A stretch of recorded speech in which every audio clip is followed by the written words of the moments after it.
إن الحمد لله نحمده ونستعينه ونستغفره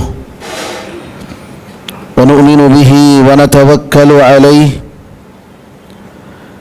ونعوذ بالله من شرور أنفسنا ومن سيئات أعمالنا من يهده الله فلا مضل له ومن يضلل فلا هادي له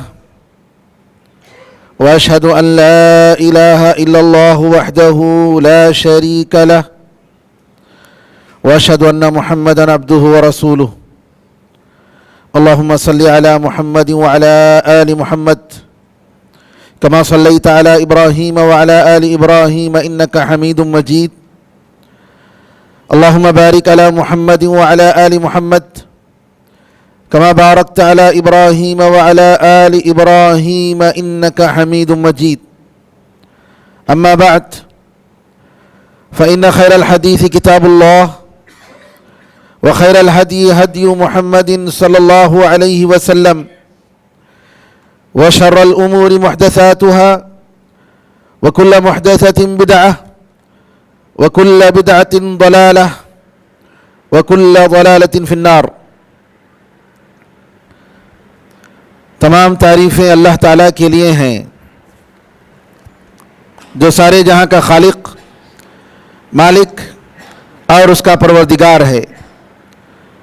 رحمتیں اور سلامتی ہو احمد مجتبی محمد مصطفیٰ محمد ابن عبداللہ پر جو سارے جہاں والوں کے لیے رحمت بنا کر بھیجے گئے۔ برادران اسلام، دختران ملت، اللہ تعالیٰ کی بڑی رحمت و اس کا کرم ہے کہ اس نے اپنے بندوں کے ساتھ ایسے مواقع اللہ تعالیٰ نے عنایت فرمائے جن میں اپنے آپ سے قریب کرنے کا انہیں موقع عنایت فرمایا۔ سال میں مختلف موسم اور ہفتے میں مختلف ایام اور دن اور رات میں مختلف اوقات، یہ اللہ تعالیٰ کی طرف سے رحم و کرم کا نتیجہ ہے کہ وہ جانتا ہے کہ بندے گناہ کرنے والے ہیں، بندوں کی طرف سے ضرور غلطیاں ہوں گی، انسان کمزور پیدا ہوا ہے اور کوئی بھی ایسا انسان نہیں جو غلطیوں سے پاک ہے۔ اس لیے اللہ تعالیٰ نے اپنے بندوں پر رحم اور کرم کرنے کے لیے مختلف ایسے موسم اللہ نے عنایت فرمائے، مختلف ایسے اوقات اللہ تعالیٰ نے عنایت فرمائے جس میں ان بندوں کی مختصر سی نیکیاں اللہ تعالیٰ ان کو اس کے بدلے میں بڑے ثواب اور بڑا اجر لکھتا ہے۔ چھوٹی سی محنت، معمولی سی محنت، مختصر سا وقت، لیکن اس کا بدلہ اور اس کا ثواب اور اس کے لیے جو وعدے رکھے گئے ہیں یہ بڑے عظیم وعدے ہیں۔ ایسے وعدے ہیں کہ ان دنوں میں انسان اگر قوت عزم کے ساتھ، پختہ ارادے کے ساتھ، نیک نیتی کے ساتھ اللہ تعالیٰ کی دربار میں زیادہ سے زیادہ وقت گزارتا ہے اور اللہ کی عبادتوں میں اللہ کا حق ادا کرنے کی کوشش کرتا ہے، حالانکہ کوئی بھی اللہ کا حق ادا نہیں کر سکتا، لیکن اس پر جو فرض ہے اس کا تھوڑا حصہ ہی صحیح اگر ادا کرنے کی کوشش کرتا ہے تو اللہ تعالیٰ اس کے بدلے میں دنیا اور آخرت کی کامیابی کا وعدہ دیتا ہے۔ ایک عظیم موسم مومنوں کے لیے قریب آنے والا ہے۔ ایک ایسا موسم ہے جس میں اللہ تعالیٰ نے وعدہ کیا کہ جنت کے دروازے اس میں کھولے جاتے ہیں، دوزخ کے دروازے بند کر دیے جاتے ہیں، سرکش شیطانوں کو جکڑ دیا جاتا ہے اور اللہ تعالیٰ کی طرف سے گویا توبے کا دروازہ پورے طریقے سے کھولا جاتا ہے. جو بھی آگے بڑھے گا اس کے لیے موقع دیا جاتا ہے. میرے بزرگوں، یہ عظیم مہینہ رمضان کا مہینہ جو چند دنوں میں انشاءاللہ آنے والا ہے، اس کے لیے ہم کیا تیاری کریں گے؟ عام طور پر رمضان کی تیاری کیسے ہوتی ہے کہ افطار کے آئٹمز فلاں فلاں گھر میں ہونی چاہیے، ہم اپنا راشن بنا لیتے ہیں، ضروری چیز خرید لیتے ہیں. افطار اور سحری میں کھانے کے جو خاص آئٹمز ہوتے ہیں اس کا بڑا اہتمام ہوتا ہے. اور اگر دیکھا جائے تو کھانے پینے کا بجٹ رمضان کے مہینے میں دوسرے مہینوں کے مقابلے میں زیادہ ہوتا ہے. غیر مسلم تو تعجب کرتے ہیں کہ مسلمان کا مہینہ، رمضان کا مہینہ مسلمانوں کے نزدیک بھوکے رہنے کا مہینہ ہے، لیکن دیکھا جائے تو اس میں زیادہ کھایا جاتا ہے، زیادہ پیا جاتا ہے. یہ ہم لوگوں نے اپنی طرف سے بنا لیا ہے، یہ افسوس کی بات ہے. میرے بزرگوں، رمضان کا استقبال کیسے ہوتا ہے؟ رمضان کی تیاری کیسے ہونی چاہیے؟ رمضان کی تیاری، رمضان کا استقبال اخلاص کے ساتھ، تشدید نیت کے ساتھ، پختہ ارادے کے ساتھ، عزیمت کے ساتھ اور نیکی کی طرف قدم بڑھانے کے جذبے کے ساتھ ہوتا ہے. عبداللہ ابن مسعود رضی اللہ تعالیٰ عنہ سے کسی نے پوچھا کہ آپ رمضان کا استقبال کیسے کریں گے؟ تو انہوں نے کہا کہ میں رمضان کا استقبال ایسے کروں گا کہ میرے دل میں کسی مومن کے خلاف کوئی کینہ کپٹ نہیں ہوگی. میرے دل میں کسی بھی مومن کے خلاف کوئی کینہ کپٹ، کوئی حسد، کوئی بغض و عداوت ہرگز نہیں ہو سکتا. میں اس طریقے سے رمضان کا مہینہ کا استقبال کرتا ہوں. تو میرے بزرگوں، حدیث میں آتا ہے کہ میرا بندہ جب دل میں کسی چیز کا ارادہ کرتا ہے کہ وہ نیک عمل کرے گا تو میں اس کے لیے نیک عمل لکھ دیتا ہوں، اگرچہ کہ وہ نہ کرے. صرف ارادہ کرنے سے یہ اللہ کی توفیق ہے کہ اللہ تعالیٰ اپنے بندوں کی نیک ارادے سے نیک عمل لکھ دیتا ہے. گرچہ کہ وہ نیک عمل کیا یا نہیں کیا یہ بات کی بات ہے. نیت حسنہ، نیک عمل کی نیت، نیک بات کی نیت، عبادت کی نیت، یہ خود اللہ تعالیٰ کے پاس بندے کے حق میں نیکیوں کے جیسا، عمل کے جیسا لکھا جاتا ہے. تو آئیے آج ہم نیت کریں، آج ہم ارادہ کریں کہ رمضان کے مہینے میں ہم کیا کریں گے، تاکہ کم از کم اس نیک ارادے کی وجہ سے، اس نیک نیتی کی وجہ سے ہماری نیکیوں میں اضافہ ہو، اور ہم اپنے دل کو آمادہ کریں گے کہ رمضان کا مہینہ سال کے دوسرے 11 مہینوں کے جیسے نہیں ہوگا. اس میں عبادتیں ہوں گی. بدنصیب وہ انسان جو رمضان کے مبارک مہینے کو رمضان کے علاوہ دوسرے مہینوں کے برابر کرتا ہے یا سمجھتا ہے. اس کی روٹین میں کوئی فرق نہیں آتا ہے، اس کی عبادتوں میں کوئی فرق نہیں آتا ہے. رمضان کے مہینے میں زیادہ عبادت کرنے کی وہ کوشش نہیں کرتا ہے. ایسا انسان بڑا بدنصیب ہے. لہذا رمضان کے مہینے کے لیے ہمیں نیت کرنے کی ضرورت ہے. سب سے پہلی نیت کہ ہم رمضان کے روزے رکھیں گے، پورے روزے رکھیں گے. اور روزے کا مطلب بھوکا رہنا نہیں، بلکہ اس کے حقوق کے ساتھ، اس کے آداب کے ساتھ، اس کے شرائط کے ساتھ. رمضان بہت سارے لوگ ایسے کرتے ہیں کہ دن بھر بھوکا رہا، کیسے سویا ہوا ہے سحری سے لے کر 2 بجے تک، 1:30 بجے تک، ایسے ہی اس کا روزہ گزر گیا. پھر اس کے بعد 2-3 گھنٹے کے لیے بھوکا رہتا ہے. پھر افطار کا وقت آ جاتا ہے اور اس کے بعد کھانے کا سلسلہ شروع ہو جاتا ہے. میرے بزرگوں، یہ روزہ نہیں ہوتا ہے. روزے کا مطلب یہ ہے کہ ہم اپنی خواہشات کو، جائز خواہشات کو وقت مقررہ کے لیے صبح صادق سے لے کر سورج غروب ہونے تک ہم اللہ کے لیے روک رہے ہیں، ہم صبر کر رہے ہیں، اور اپنی زبان کو، اپنی آنکھوں کو،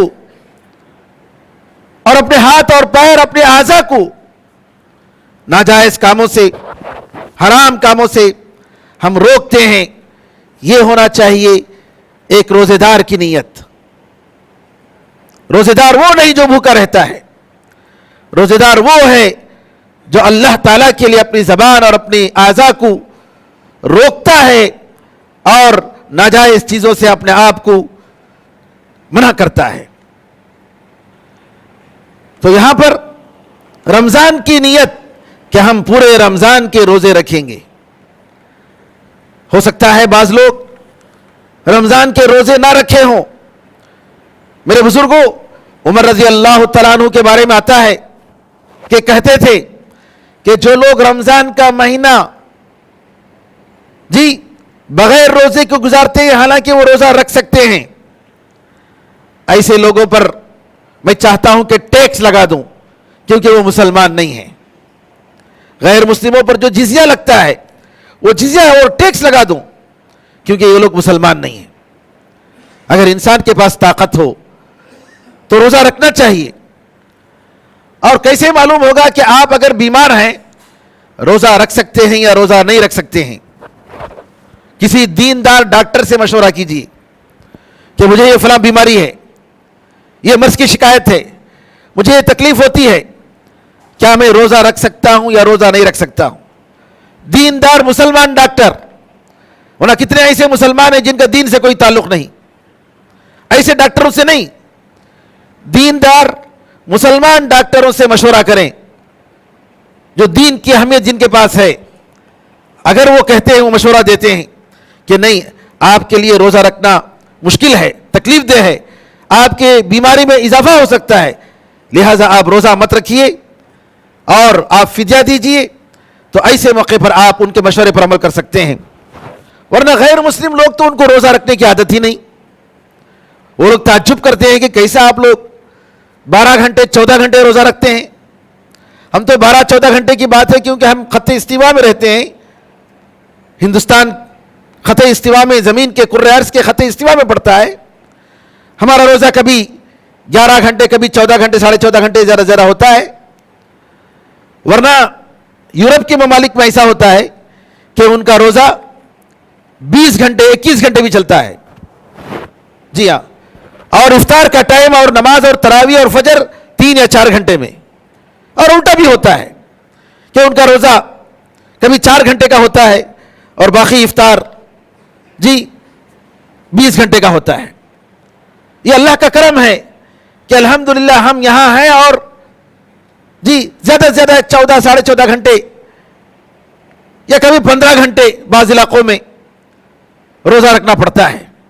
تو میرے بزرگوں، ہمیں سب سے پہلے نیت ہونی چاہیے اور اس کی عادت ہمیں ڈالنی چاہیے، ورنہ جو لوگ پہلے سے عادی نہیں، عادت نہیں ہے، ان کے لیے مشکل ہوتا ہے۔ اور یقین جانیے، رمضان میں مومن جو کھانے پینے سے جو صبر کرتا ہے، اللہ تعالیٰ کی بڑی مدد ہوتی ہے، اللہ کی بڑی توفیق ہوتی ہے۔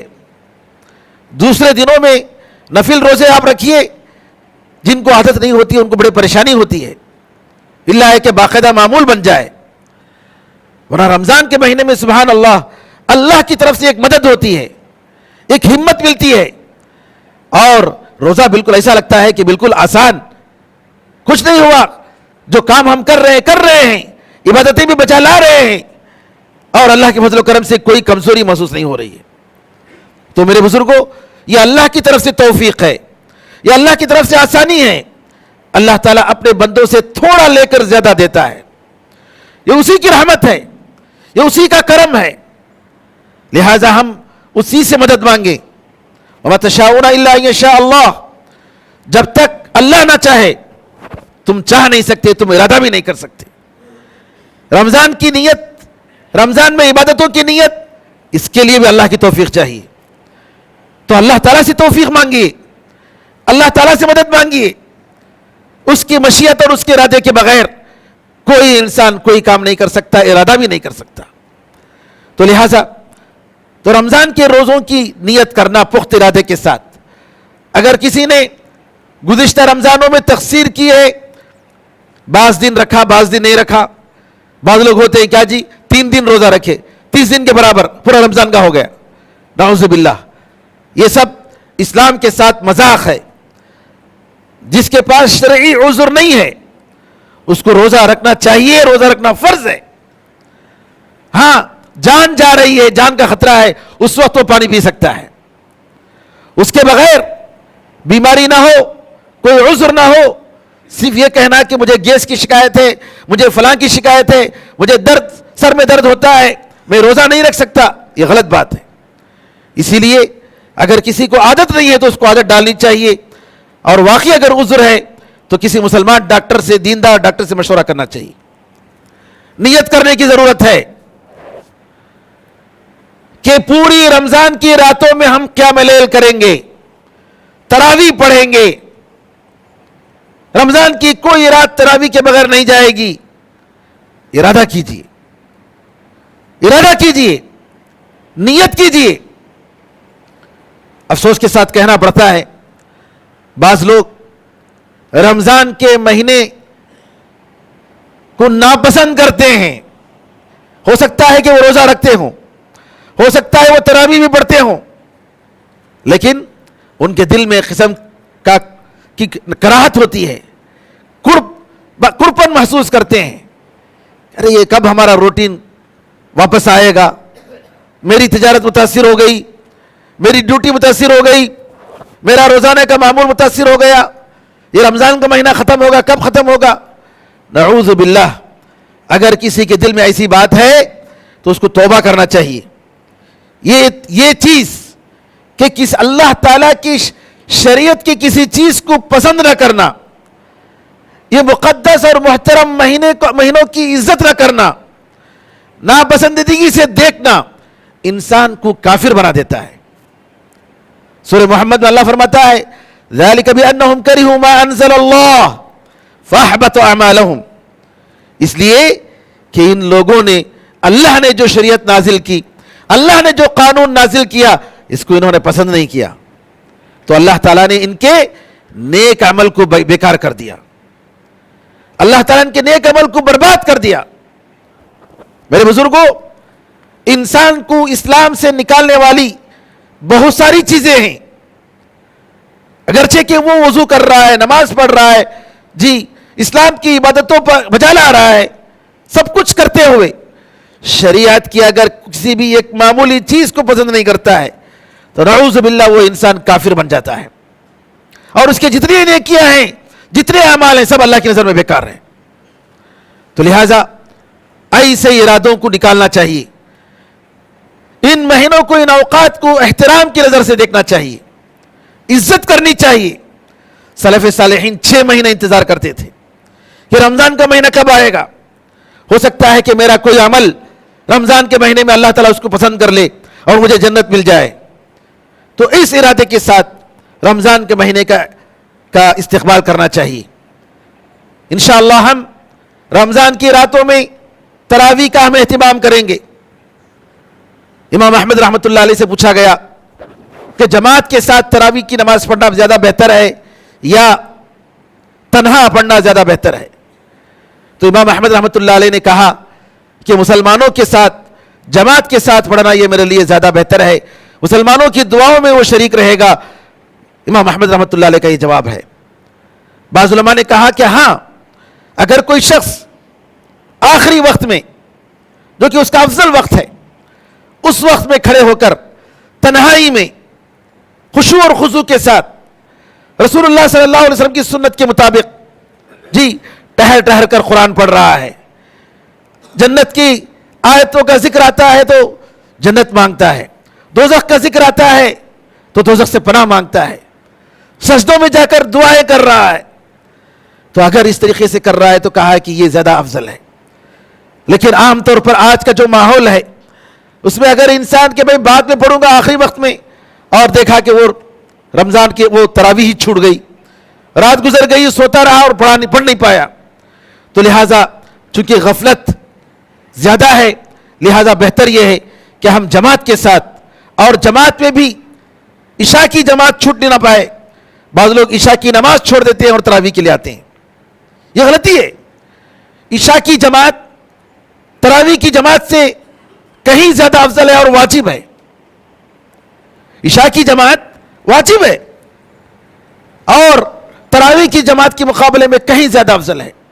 تو لہٰذا جماعت کے ساتھ عشاء کی نماز کو پڑھنے کی کوشش کرنی چاہیے اور اسی طریقے سے تراویح کو بھی پڑھنے کی کوشش کرنی چاہیے. تیسرا ارادہ رمضان کے لیے، میرے بھائیوں، سارے گناہوں سے توبے کی خاص نیت ہمارے دل میں ہونی چاہیے. اور ہر انسان کو معلوم ہے وہ کیا گناہیں کرتا ہے. بل الانسان علی نفسہ بصیرہ ولو القی معاذیرہ، بلکہ انسان اپنے بارے میں زیادہ خبر رکھتا ہے، اگرچہ کہ ان کاموں کے لیے وہ عذر تلاش کرتا ہے. ایسا ہو گیا، ایسا ہے، اس کی وجہ سے مجھ سے ایسا ہو گیا. نہیں، ہر ایک آدمی کو معلوم ہے کہ میرے کیا خاص گناہیں ہیں، میرے گھر کے اندر کی کیا گناہیں ہیں. جی، تو ان گناہوں سے توبہ کرنے کی ضرورت ہے، ان گناہوں سے اللہ تعالیٰ کے دربار میں معافی مانگنے کی ضرورت ہے. کوئی نہ کوئی سبب ہے جس کی وجہ سے ہماری دعا قبول نہیں ہوتی ہے. علامہ ابن القیم رحمۃ اللہ علیہ فرماتے ہیں کہ اگر انسان گناہوں سے پاک ہو جائے، گناہیں نہ ہو اس کے پاس، اور اللہ تعالیٰ کے فرائض برابر ادا کرتا رہے، اللہ تعالیٰ اس کو بغیر مانگے کے دیتا ہے. کیونکہ اللہ کی نعمت اگر کسی بندے کو نہیں مل رہی ہے تو اس کا سبب اس کی گناہیں ہوتی ہیں. اس کے گناہوں کی وجہ سے اللہ کی نعمت نہیں مل رہی ہے. مانگنے کی بھی ضرورت نہیں، دعا کے بغیر ہی مل جائے گی. لیکن کیا ہے کہ انسان کے پاس کچھ گناہیں ہیں، اسی لیے استغفار، جی، کثرت سے توبہ اور استغفار یہ بار بار کرنا چاہیے. توبہ کا مہینہ ہے، یہ توبہ کی قبولیت کا مہینہ ہے. پتہ نہیں آپ کا کس وقت کا توبہ، صبح کے وقت میں یا شام کے وقت میں، افطار کے وقت میں یا سحری کے وقت میں آپ نے اللہ تعالیٰ سے معافی مانگی ہو اور اللہ تعالیٰ آپ کو ہمیشہ کے لیے معاف کر دیا ہو. تو لہٰذا بار بار زیادہ سے زیادہ استغفار کرنا چاہیے، اور خاص طور پر سحری کے بعد، کیونکہ حدیث قرآن میں آتا ہے وَبِالْأَسْحَارِ هُمْ يَسْتَغْفِرُونَ، سحری کے وقتوں میں یہ معافی مانگتے استغفار کرتے ہیں. عبداللہ بن عمر رضی اللہ عنہما کے بارے میں آتا ہے کہ تہجد کی نماز سے جب فارغ ہو جاتے، وتر پڑھنے کے بعد بیٹھ جاتے اور استغفار کرتے رہتے، استغفر اللہ استغفر اللہ استغفر اللہ. اسی قرآن کریم کی آیت سے استدلال کرتے ہوئے کہ اللہ تعالیٰ نے مومنوں کی صفت، جنت والوں کی صفت کا ذکر کرتے ہوئے فرمایا کہ سحری کے وقت میں یہ لوگ اللہ تعالیٰ سے معافی مانگتے ہیں. تو لہٰذا کثرت استغفار کرتے رہنا چاہیے، خاص طور پر اس وقت میں.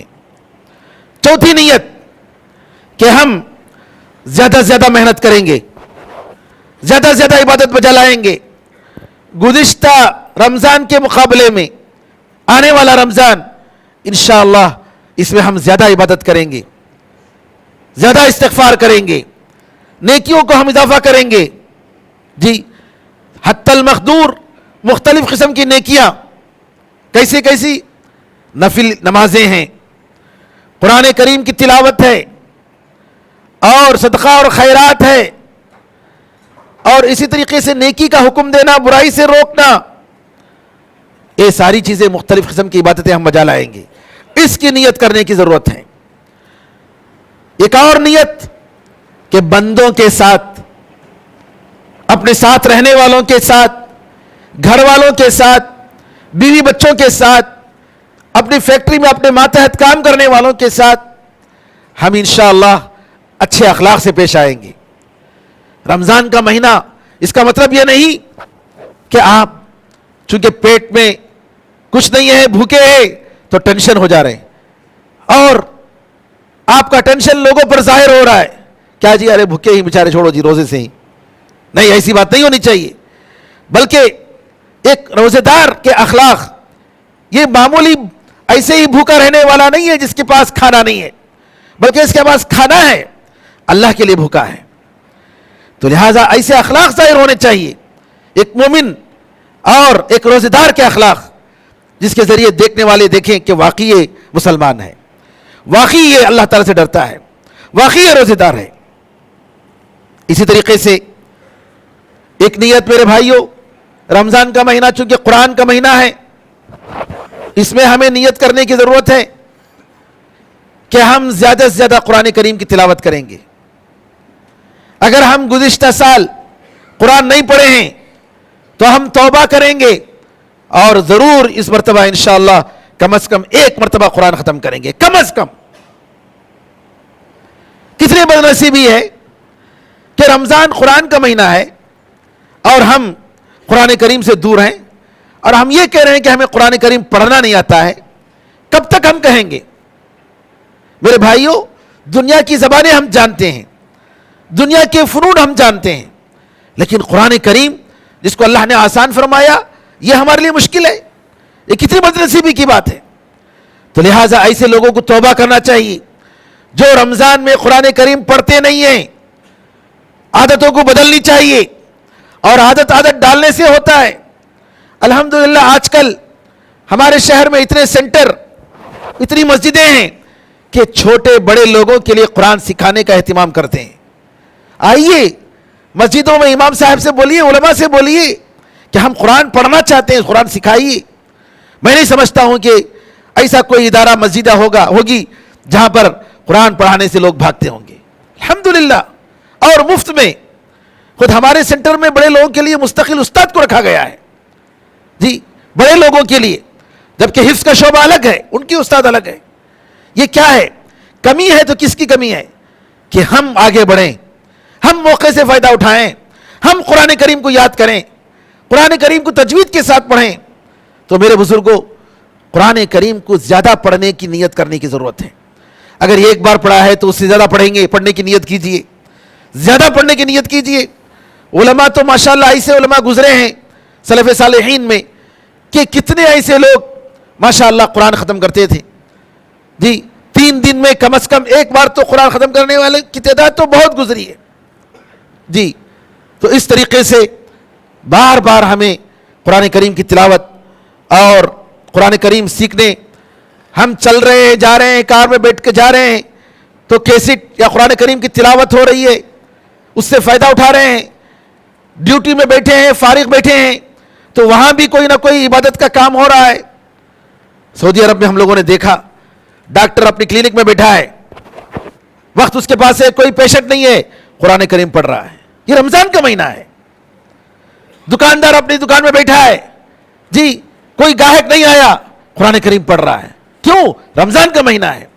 تو میرے بزرگوں، رمضان کے مہینے سے فائدہ اٹھائیے، نیتیں کیجئے، نیتوں میں ہمت اور وہ قوت ارادی اور وہ عزیمت ہونی چاہیے جو انشاءاللہ عمل کے شکل میں ظاہر ہو۔ اللہ تعالیٰ سے دعا ہے کہ اللہ تعالیٰ ہم سب کو حسن نیت اور حسن عمل کی توفیق عطا فرمائے۔ رمضان کے مہینے میں ہم سب کو زیادہ سے زیادہ عبادت کرنے کی توفیق عطا فرمائے، ہماری عبادتوں کو قبول فرمائے، اخلاص عطا فرمائے، اور اللہ تعالیٰ ہمیں اور آپ کو قرآن کریم پڑھنے، سمجھنے اور اس پر عمل کرنے کی توفیق عطا فرمائے۔ آمین ارحم الراحمین، والحمدللہ رب العالمین، وصلی اللہ وسلم علی نبینا محمد وعلی آلہ وصحبہ اجمعین۔